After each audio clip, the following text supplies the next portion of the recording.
като говориш за ученическите си години.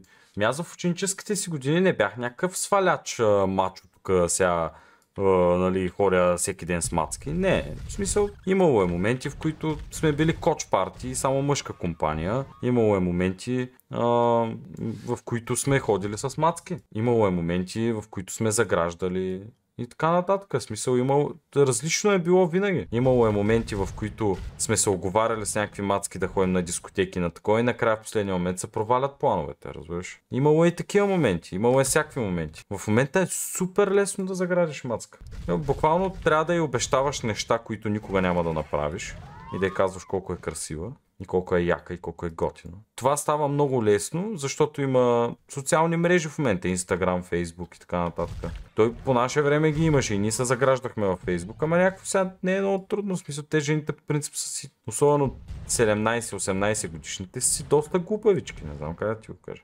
Сега, една жена, ти може да я заградиш, обаче една жена, за да ти пусне, трябва наистина да повярва в тебе. В смисъл, тя няма да ти пуснеш ей така просто. В смисъл, жените не пускат ей така просто. Ей така, защото днеска е решила да ти пусне. Не. Те го мислят много време.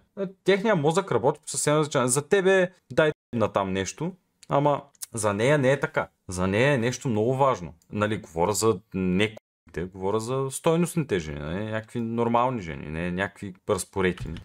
Супер елементарно е. Буквално ако бях на 18 сега, без да имам приятелка, мога да заградя толкова много жени, човек. Обаче ще е много тъпо, защото после ти се носи славата като... Това малко се нощ с две острията, защото после ти се носи славата като женкар. И когато спиш с една и я оставиш, после тя разказва на всичките си приятелки и после другите не ти пускат. Това е тегаво. Така че тегава работа си. Трябва да намериш баланса. Иначе е много елементарно. И сега с този акъл снима братле на 18 да отида в даскал и гледай какво ги правят. Направо ще ги побъркам. Ама на този акъл. Тогава нямах такъв акъл. Не е много трудно принципно, но жените изискват време, търпение, разбиране и така нататък. То не е просто така, дай, тук колкото са мои по-бързо там да се видим да направим работата. То не е, изисква време, изисква търпение, изисква толкова много неща. То не е просто така. И жените пак казвам, не пускат просто така на мъжа. Не работи така света. Няма такова нещо като, голяма работа там, съм я веднъж. Тя няма да ти пусне, брат, ако не вярва в тебе, сеш се. Негативо магиосания кръг. Брат, ти знаеш ли, че по принцип това, което правиме мъжете, и ще го разбереш, нали, като порасаш малко, ама това, което правиме мъжете, това, което говорим на жените, ние мъжете, 90% са по принцип, сега, примерно, не е така, нали, при мен, но преди 90% са лъжи, брат. Омайваш ги. Това е.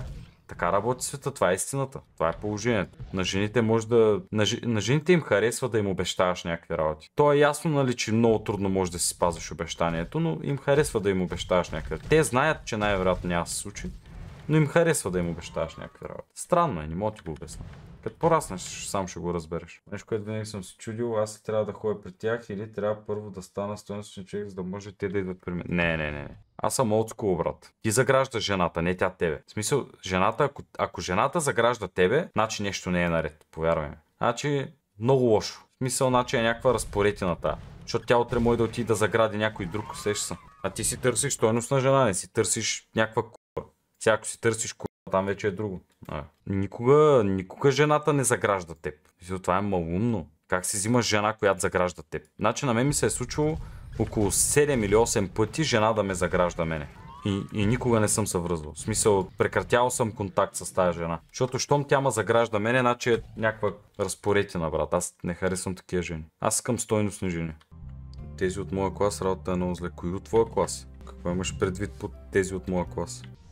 Седят 4 клюкарки и говорят с кого са си писали, на кого изневерили, на кого мислят да изневеряват и то казват всичко това на високо. Да бе, те не им пука, бе.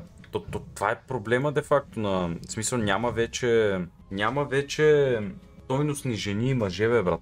Той с мъжете е същото. Масово са алкохолици, някакви хора, деца се занимават с нелегални неща, някакви такива, разбираш, някакви такива малумни работи.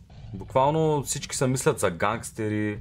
Така ходи, братле, отшил във фитнеса 3 пъти там, взел малко протеинче да пие, така ми ходи като най-голямата батка на света, разбираш. Това за мен не са адекватни хора, сеща се. Това за мен са хора с някакви проблеми, отхвърлени от обществото най-вероятно. Значи тези четирите не са стойностни жени, ясно. Брат, ако... Значи, виж сега, гледай на жени...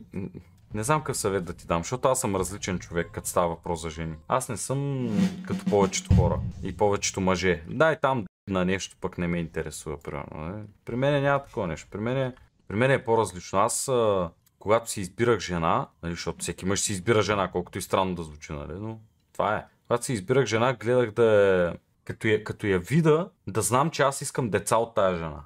Разбираш ли? А не да я мисля като, да я гледам като секс играчка или нещо такова. Той стрим малко стана 18+, ама това е. Писал, аз я гледам, значи като я вида, аз трябва да знам, че искам деца от тая жена. Тогава това е моята жена, разбираш ли? А не да я гледам като някаква играчка. Естествено, аз пораснах много по-рано от моите съученици и връстници. И затова създадох семейство много по-рано, защото така съм преценил.